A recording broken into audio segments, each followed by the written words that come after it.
On today's show, the Atlanta Hawks go into Phoenix and absolutely throttle the Phoenix Suns by a 32-point margin. Season highs across the board for Atlanta: three-pointers, three-point accuracy, assists, etc. It was a monumental win for the Hawks in this spot. Back to 500 for the season, and we'll get into all of what transpired in the game and more coming up. You are Locked On Hawks, your daily Atlanta Hawks podcast. Part of the Locked On Podcast Network. Your team every day.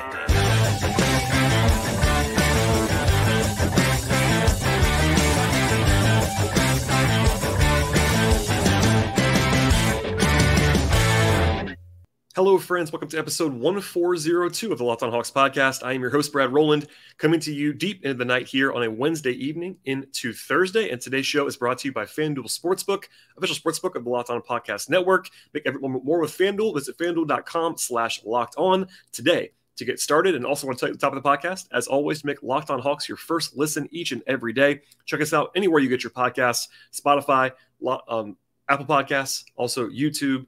On the video side, Stitcher, Overcast, etc. Anywhere you can find your podcast, we should be there, and I appreciate you listening to the show. Today's podcast is going to be diving in on what became a monumental win for the Hawks, 132-100 out in Phoenix.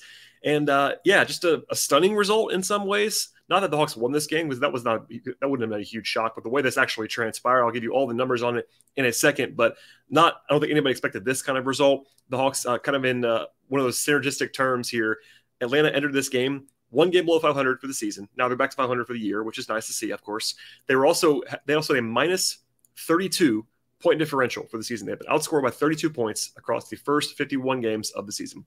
They won this game by 32 points. So now they are dead even in point differential. They are dead even in record, and a little bit of just an eyebrow raiser there at the end of this one. But they'd also been struggling mightily in Phoenix. Now, it's always worth remembering that trends like this don't necessarily matter. They're different players most of the time, different organizations, structures, all that stuff. But the Hawks, for a long time, they had the longest losing streak in the NBA in one location. They lost every year in San Antonio, basically my entire life for a while. It hasn't been that bad in Phoenix, but they lost 6 of the last 7 in Phoenix. They have gone 5-24 in the last 29 games in Phoenix, and it was kind of being joked about on the broadcast of Valley Sports Southeast tonight by Bob Rathman, friend of the podcast, as well as Dominique Wilkins, about things never go well in Phoenix. And unless I made a mistake here in my search, the Hawks had not won by double digits by 10 points. Not 32, not 22, by at least 10 points in Phoenix since 1969. So crazy stuff there. This is the second game of a long road trip, a grueling road trip for the Hawks. It's been a challenging time. They had not a terrible loss by any means to open it up on Monday, but not a great result necessarily. They have a tough back-to-back Friday and Saturday. They had to get this win in a lot of ways, and that happened in this game. Also, the first time they play Phoenix over an 8-day span, the Suns actually come back to play in Atlanta on the night of the trade deadline next week, so that's something to circle in the future. But they're back to 500 with a win. They avoid a 5th loss in 6 games. Lots of positivity, especially this is a national TV game. This is an ESPN game. I know a lot of people watch on Valley Sports Southeast as well, but it was a national game. It is worth noting Devin Booker didn't play for the Suns. They're not the same team without him, but they've been playing pretty well lately even without Booker, so not exactly a pushover of a result here, and they dominated this game. The middle of the game was crazy. They were up by as many as 43 points in this one, and as far as the takeaways are concerned, we'll just sort of dive right in now to kind of the big picture stuff from this game. And just sort of reflect on this already, but this is a performance the Hawks have not had this year.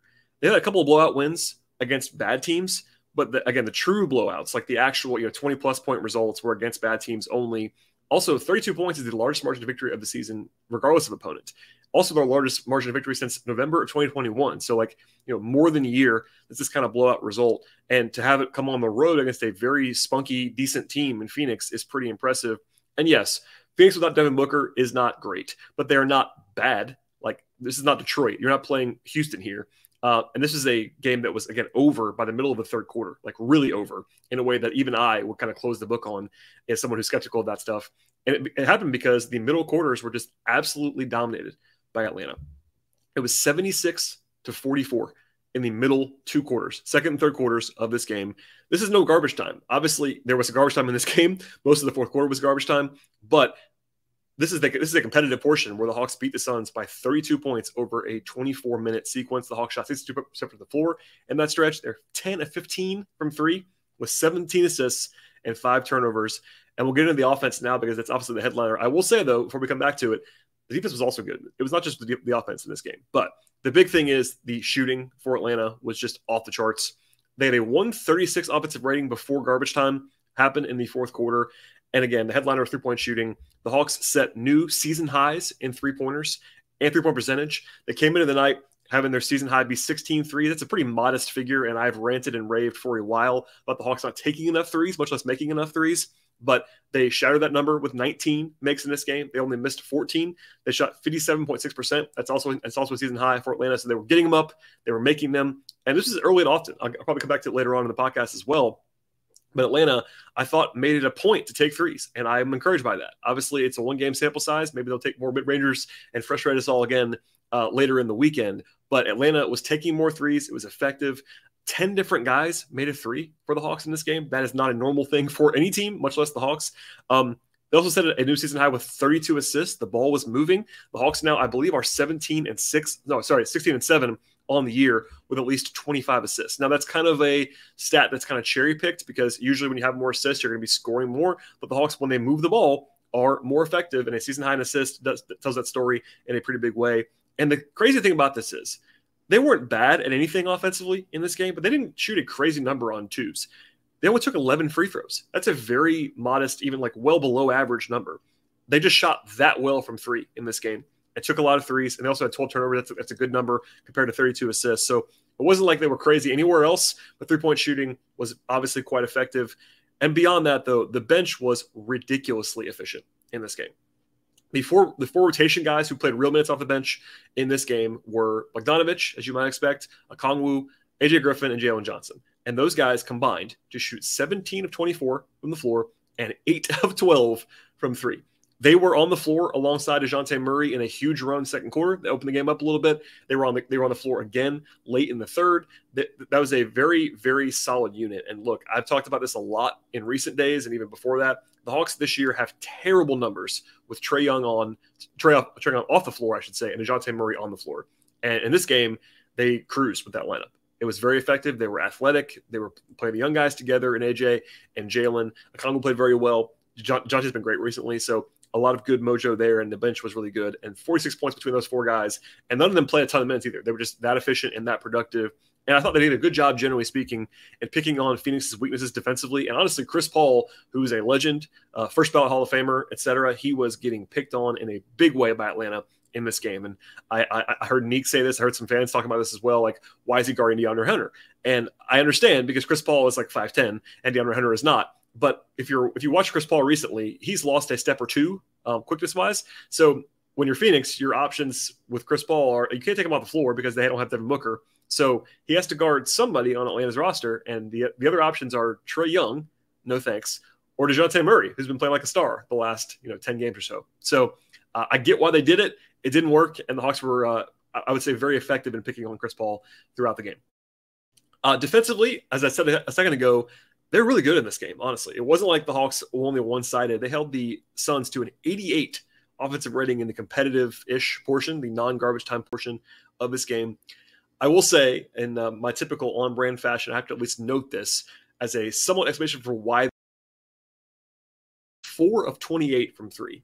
And you can affect that. Teams can affect three-point shooting for sure, but there's been myriad studies on this. Teams cannot single-handedly affect three-point shooting with their defense, in the NBA anyway. And Phoenix came into the night number 3 in the league, shooting almost 39% from three. So it's a little bit of good fortune that the Hawks, made everything in this game, and the Suns missed everything in this game. That's how you win a game by 32 points and you lead by 43 points in the second half. But the Hawks did play well defensively, even beyond the lack of shooting from Phoenix. They did allow 31 free throw attempts. That was the one sort of blemish on the record anywhere for Atlanta in this game. But for 16 turnovers, that led to 31 points. They took took good advantage of those giveaways by Phoenix. And again, without Booker, not quite the same team, but the Suns have plenty of talent. This is not a team that would be like just horrible without Booker. They'd probably be like a 500-ish team without Devin. So a notable result offensively, defensively, the bench, the starters. We'll get into all the players in a second and how they performed. That's sort of how the way this game flow went. But it was a dominant and like really thoroughly dominant performance from Atlanta, and really a great win overall. Like, obviously, you can't assume this is the norm. I know people are going to get excited about this performance, and they should. This is a game that can kind of show you, remind you of the upside of this Hawks team. They're still 500 after 52 games. There's a reason for that. This is a team that has some weaknesses. They have not played particularly well this season. I still believe that they're better than their record. I said that numerous times in the last few weeks and few months.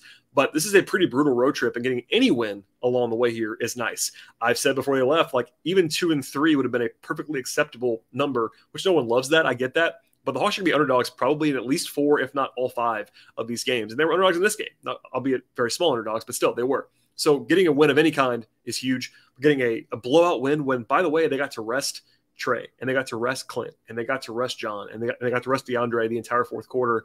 Murray probably played a little bit too much in the fourth quarter, honestly. But the Hawks got to take it easy, which is nice because they have a really bad back-to-back schedule-wise on Friday and Saturday. So even that little small thing about a comfortable win can be huge to impact the rest of the road trip. So it was awesome. The Hawks, got to play their garbage time lineups in the fourth quarter and put together a complete performance. It was their best performance of the season, you could say.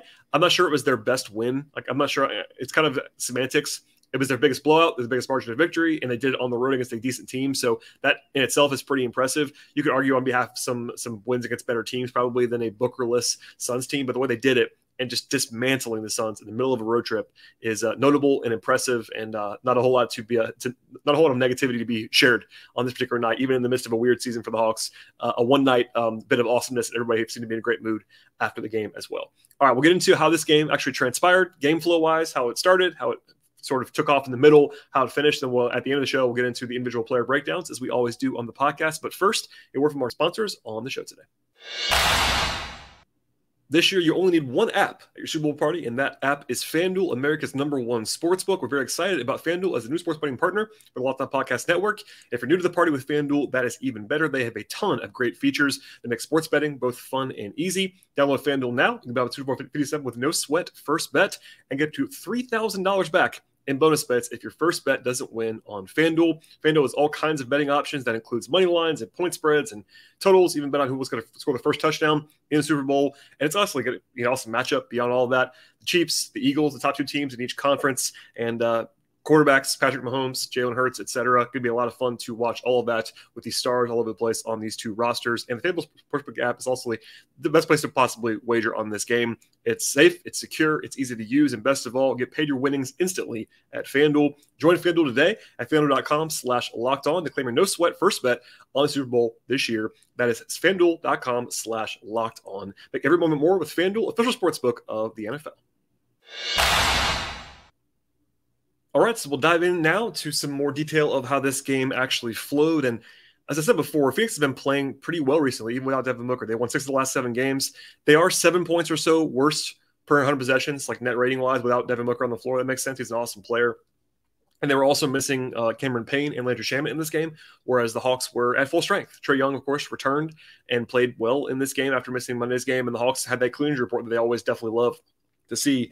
And as we said many times, the Hawks are pretty good when they're actually at full strength. Now, you can't bank on that always, but when they've been fully healthy, they've been pretty darn good this year. Our friends at FanDuel had the Hawks closing as a 1-point underdog, which is basically a coin flip in a lot of ways. Obviously, Phoenix had a small margin there in their home building, but kind of a toss-up game in a lot of ways. And really good start, as you might imagine. The Hawks made their first 3 threes, were up by as many as 10 points. Phoenix missed their first 9 of their 12 shots, so that kind of set the tone for what was going to be happening the rest of the way. We didn't know that at that point, but definitely was the same. Trae looked great early, I thought, coming off the injury on Monday. He had a beautiful up and under against Mikal Bridges, who's a great defender with 3-point play early in the game. He had 4 assists. He was getting in the paint with regularity, and that was a great sign for me. I thought DeAndre Ayton for the Suns really struggled to contain the Hawks when they got there, and also their point of attack was really rough. I talked about Chris Paul earlier in the podcast, but the Hawks got wherever they wanted to for most of this game. John Collins had 2, I would say, enormous blocks in the first 8 minutes of this game, protecting the rim. Rotation-wise, it was 9 guys for Atlanta. Bogdanovich came in for Trae in his normal spot quickly, and then it was Griffin, Okongwu, and Jalen Johnson coming in later in the quarter. And I'll say this now, if you missed it, I kind of went on about as much of a rant as I will about a rotation thing on Monday night's podcast. I really, really, really did not like Jalen Johnson not playing on Monday. I thought that was a really bad decision and really kind of a nonsensical one in a lot of ways. And he returned to the rotation in this game. played well. That's like the reason the Hawks were better in this game, but Jalen did look good, and I was just glad to see him out there early in the game. He played very well, as we'll come back to later on, had 11 rebounds in the game and gave them good energy, but good to see him playing, just being in rotation, number one, and also just playing well when he's out there. Also, AJ Griffin played a little bit earlier than usual, which is good to see, and no Aaron Holiday in the rotation in this game. I'm fine with that. I think Aaron is basically the prototypical 10th man on this roster. I think that when you're playing against a team where you need his on-ball defense against a quick guard, you want to use him. But the Suns, in particular, without Booker or whatever, Chris Paul is not Chris Paul anymore necessarily, so no real reason to deploy Aaron, lean harder on Griffin, lean harder on Johnson, and that was the right decision in my mind in this game. The Hawks were only up by 3, though, at the end of the first quarter. It's kind of funny after given the result, but the Hawks were only up by 3. They led the entire quarter, basically, but they did make 5 of 10 from 3, but they actually only 5 of 13 on 2s and had 4 turnovers in the first quarter, and then after that, it was kind of the floodgates open, and the big run that really did kind of quote-unquote decide the game in retrospect was a 22-3 run early in the second quarter. The Hawks went up by 20 with the second unit on the floor. That was entirely the DeJounte plus bench unit, which has not worked all that well this year, really at all, honestly. But early in the quarter, I liked this play where Okongwu got a very deep seal in transition, like in the post, and good recognition, I thought, with Jalen Johnson to find him in sort of a quick-paced way, passing the ball on target, on time, led to a layup. And then shortly after that, Jalen made a corner 3 to kind of force a timeout by the Suns. And then after that, the Hawks had 9 straight points. So at one point in that extended run, it was a 15-0 run in the middle of that 22-3 overall. They played through Bogey a lot on offense. That was very effective. DeJounte had it going. AJ and Jalen sharing the ball very well, and the Hawks just played very freely in that stretch, which was good to see. It was down to 17 at one point, middle of the quarter in the second, but the starters got going a little bit when they came back in. Trae and Collins had a nice little stretch together. I think they scored 7 of 9 points at one point. The Hawks were up 19 at the half and really dominated the second quarter in a lot of ways. They shot 68% from the floor in the second half. That's obviously fantastic, on the way to 40 points. The Suns were cold from the floor. And at halftime, the Hawks had 10 threes. That was their most in a first half all year long. They had 18 assists. DeJounte was great in the first half, 15 points, 8 assists for Trae in the first half. And they got some help from the Suns shooting, again, as I said before, but they were up in comfortable position. And then really, it was not really competitive after that. I won't have 0 notes, but I'll have less than usual because the game was just so out of hand. They were up 26 with like 8 minutes to go in the third quarter. Things turned the ball over 4 of their first 7 possessions in the second half. So if there was any idea the Phoenix was going to come out and return the favor, it was kind of out the window in a hurry. My friend Brendan Clean, who hosts the Locked On Suns podcast, I was following him. That's always good to listen to the opposing view and also talking to him during the game. He's a very, very smart basketball mind. And Brendan was noting on Twitter that the Suns just kind of rolled over in the third quarter. And they did. I mean, the Hawks made them for sure, but Phoenix did kind of feel like they kind of let go of the rope a little bit, which made the game even less competitive. The Hawks were up by 37 in the middle of the third quarter. It was honestly remarkable to watch. The Hawks scored 32 points in the first 9 minutes of the third. They had 100 with 90 seconds left in the third quarter. And again, as I referenced before, it was a 32-point drubbing in the middle quarters. The Hawks in the second and third, the first 3 quarters combined, the Hawks were 15 of 25 from 3. Just a ridiculous display. Outplayed them in every aspect, essentially, other than the rebounding, I guess, if you want to, and free throw creation. But even then, that was a kind of a non sequitur in this game. They didn't punt to start the fourth quarter entirely. They actually used the DeJounte plus bench lineup early in the fourth quarter. The highlight of that quarter, I will say, it was Okongwu making his first career 3-pointer about 7 minutes to go. That made it a little bit easier to take that he was still out there, because I think that, in my opinion, they probably should have pulled the contributors a little bit earlier in this game. But that was a fun moment. The bench went completely bonkers, which is fun. Obviously, these guys want to have their young guys and their teammates just generally succeed, and everybody seems to love Okongwu like they do AJ Griffin. So that was a fun celebration into a timeout. But again, the only complaint I would have is that Nate, kind of as usual, waited too long to go deeper into the bench. I'm glad nothing happened to a key player in this game. Like DeJounte playing with like 8 minutes to go in the fourth up by 40 was probably a little bit too much, we'll say. They didn't actually take anybody out till about then. And then DeJounte and Bogey played like half the quarter. That's way too much for those guys then. And finally onto the bench entirely with about 5:40 to go. They brought in Vit Krejci. They brought in Justin Holiday and Frank Kaminsky. It was the first appearance for Justin in about a month, actually, because he usually, in these small garbage time situations, they don't bring him in. He's kind of the old head veteran, oldest guy on the team. But even then, he had enough time. He actually was cooking a little bit when he came in the game, hit some jump shots in complete garbage time. And then there you go. So basically, it was a wire-to-wire win for Atlanta. In fact, I'm not sure they ever trailed in this game, if I'm remembering correctly. dating back to the beginning of this one, but from about the middle of the second quarter, once that run happened at 22-3, it was effectively over, and then it was really over with about, I don't know, 8 minutes left in the third quarter. So kind of a breezy second half. I didn't have to do too much of a rewatch of that half, but they were certainly dialed in, playing well, sharing the ball. And as Glenn Willis notes, my friend on Peachtree Hoops, you don't want to like lose all of your habits in the second half when the game is decided. And the Hawks, I thought, played well. They weren't quite as dominant once the game was out of hand, that's to be expected. They played effectively. They didn't let go of the rope at all. And that was encouraging as well. All right, we'll get into all of the individual player breakdowns as we always do on the podcast in a second. But first, a word from our sponsors on the show today. Today's show is brought to you by Built Bar. If you're looking for a delicious treat but don't want all of the fat and calories that come along with it, you really need to try a Built Bar. I know one of my goals this year is to eat a little bit healthier, and if you're anything like me, you don't want to give up the taste to actually eat healthier. And if that sounds like you at all, Built Bar is a perfect option. With Built, healthy actually is tasty, and they're so delicious that you won't believe they're actually good for you as well. Built Bars have 100% real chocolate on the outside. Yes, real chocolate on the outside, and they come in a ton of awesome flavors like peanut butter brownie, cookies and cream, coconut almond, etc. It tastes like a candy bar, honestly. 130 calories, 4 grams of sugar to go along with 17 grams of protein, and you don't have to wait around. You can actually get a box right now today. For a long time, I've been telling you to order your Built Bars at Built.com. You still can, I promise you. But if you don't want to wait quite as long, or if you want to get them very quickly and conveniently, also get them at your local Walmart or Sam's Club right now. That's right. Walk into the Walmart pharmacy section to get your box that you're looking for right now. Or if you're closer to a Sam's Club, get a 13-bar box. Yes, a 13-bar box at Sam Club right now. Make sure, check out Built Bar, no matter where you're looking for it. You can thank me later. Check it out now at Built.com, Sam's, Walmart, anywhere you can find your Built Bars. All right, so we'll dive in now to the players. And as you might expect, a lot of guys played well when you win by 32 points on the road. The bench in general, like we're going to generally ignore the garbage time. You know, the Hawks actually lost the garbage time minutes by 9 points. They were up by 41 when they finally came in the game. But even then, they shot the ball pretty well. At least the Holidays did. Veet and Trent Forrest were 0 for 3. But the guys who actually played, we'll focus on them now. AJ Griffin played well. 19 minutes for AJ, 5 points, 2 assists, 2 rebounds, and a steal, plus 18 in his minutes. Only took 3 shots. That's fine. AJ's always under control. I love that about him. By the way, he was selected for Rising Stars this week. That's a nice honor for him. That should have been, I will say, it would have been a bigger deal if he didn't make it because he should have been a lock, and I think he was. So that was good to see. He'll be participating in All-Star Weekend. But yeah, other than that, like AJ played very well in this game, kind of under the radar, but not in a bad way at all. Shared the ball effectively, etc. Jalen Johnson returns to the rotation, plays very well. 6 points, 11 rebounds in 17 minutes. He's athletic. He is physical. He had an assist that was a nice pass in this game. He had a couple of really good seals around the rim, hit 2 threes. You know, Jalen is not like an elixir. I think in some circles he might be a little bit overrated at this point still. But as I said on Monday, there's no reason he shouldn't be playing. That can get out of hand a little bit, but I think he should be in rotation every night. He'll have better nights than others, I'm sure. But I think that Jalen certainly is turning some corners right now, encouraging defensively. He's been doing his job. He was communicating well in this game.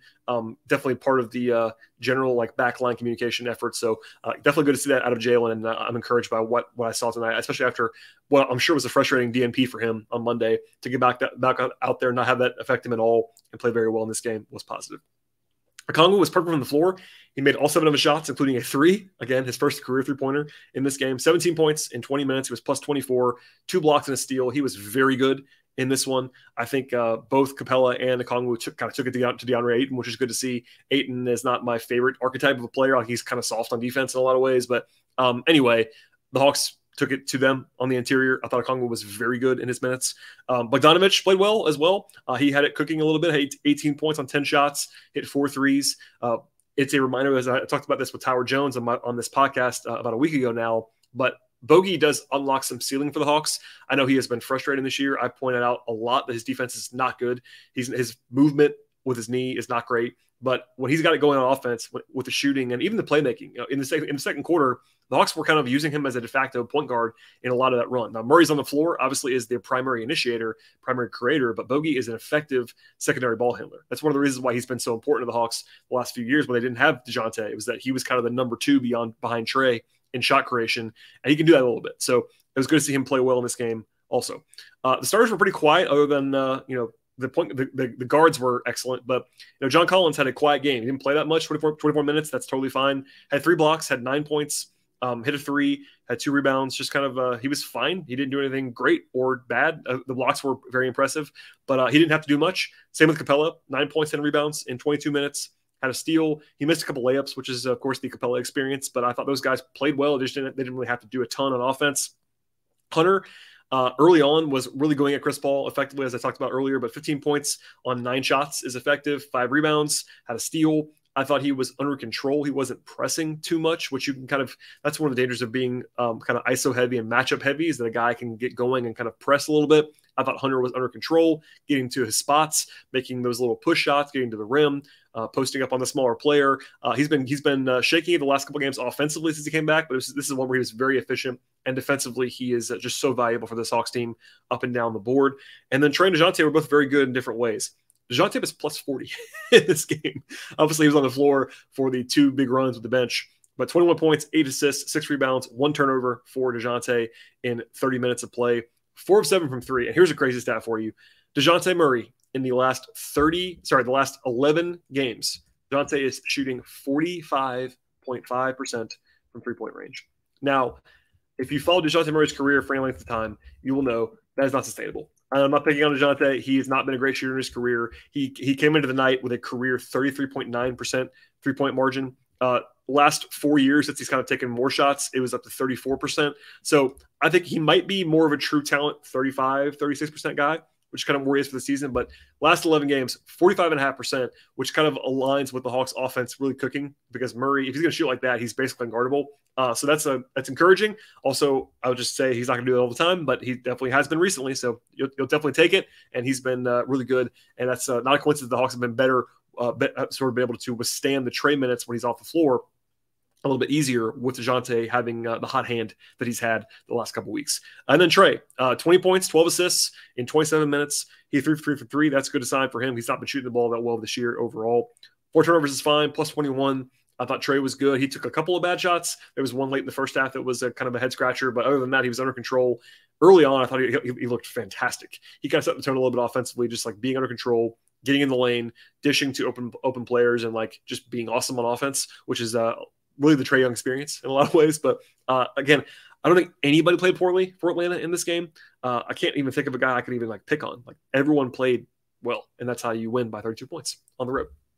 So from here, the Hawks have a tough stretch coming that I've alluded to a couple times on this show. They have a much more favorable game on Friday in Utah. Now, the Jazz are a weird team, let's just say. Utah has basically the same record the Hawks do. They're 27-26 on the season, but they're 18-9 at home. So that's a big challenge. They've been better recently. They started out really hot, then they had a weird stretch in the middle where they were pretty bad, and now they've been pretty good again. But Utah's roster is not that impressive. Defensively, they're not great at all, but offensively, they are very good. And that's one where the Hawks might be closer to a coin flip like they were tonight in that game, but still not a gimme at all on Friday.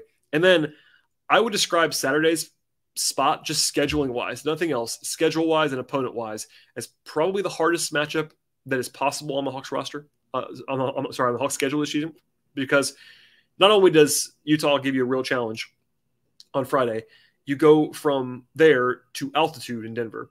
Denver is currently number 1 in the West. They're really good. They're awesome at home every year because they play at mile high altitude. Plus, it's a back-to-back with with travel, and everyone in the league will tell you that going there with no break in particular is awful to run. You can't breathe, all that stuff. And Denver's awesome on top of that. So I'm not saying the Hawks can't win there, because they obviously can. But if there was one schedule loss on the entire schedule this year, that might be it on Saturday. So that's kind of why this game was so big for Atlanta. Not that they can't win both. They certainly could win both on Friday and Saturday. But even a split out of these next two would look a lot better after you win this one. So winning 2 out of 3 and kind of being 2-2 on the road trip will be good. And we'll get into all those games later on. But certainly good context there as the Hawks now travel overnight and probably into tomorrow into Salt Lake City for the game on Friday. Last thing before we get out of here is that the NBA is going to announce the All-Star reserves on Thursday evening, and it will be close, I think, as to whether Trae gets in. AJ Griffin will be there, as I said before, as a part of the Rising Stars Challenge. Right now, he's the only representative that's a lock. I think Trae is not a lock this year. Last year, he was a lock. He made it, All-NBA, all that stuff, and it was certainly deserved. Noting this, the coaches vote on reserves. So it's impossible to take kind of a straw poll in the way that you kind of can with media, just kind of seeing, because it's coaches, it's kind of a black box, so we'll see. I want to be clear. If it was me voting, I would have Trae on my ballot, but it would be close. I think I've said this before.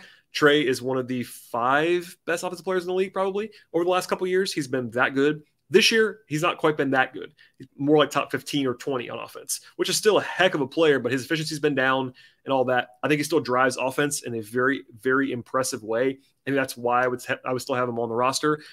But I think with his shooting numbers down and the Hawks being 500 right now, he might not make it. And it wouldn't be a travesty. I think you're going to see that from Hawks fans. And I totally get that.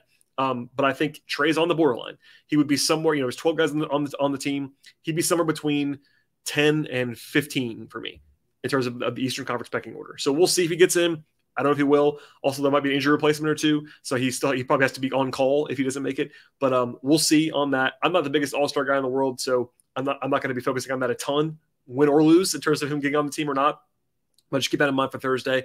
I'm planning to have a show at some point between now and Friday night. At the very latest, I'll be back on Friday. But trade deadline stuff happening as well. The deadline is going to be, as I'm recording this, is now already Thursday the 2nd. So a week from today, basically, the deadline arrives. The Hawks have been in some rumors, nothing rising to the level of emergency podcast worthy, but I'll probably touch on some of that stuff later on this week and the next week as well. We'll be very busy on the show, and we encourage you to subscribe to this podcast across podcast platforms. If you like the show and want to support it, you can do a few things for me. I would consider it to be a personal favor. Number one, you can download and subscribe to the show on multiple platforms. That is huge. Extra clicks, extra downloads, those things go a long way to support the podcast. Also, check out our sponsors across the board, FanDuel, Built Bar, etc. You can find out all that information in the show notes each and every day when the podcast goes up. Also, you can subscribe to my Patreon, patreon.com/BT Rowland, for written content on the Hawks. You can follow the show on Twitter at Locked On Hawks. You can follow me on Twitter at BT Rowland. I do appreciate all the support, everyone listening to the show, and it's much more fun, I'm sure, to listen to as well as to record all that fun stuff when the Hawks are playing like they did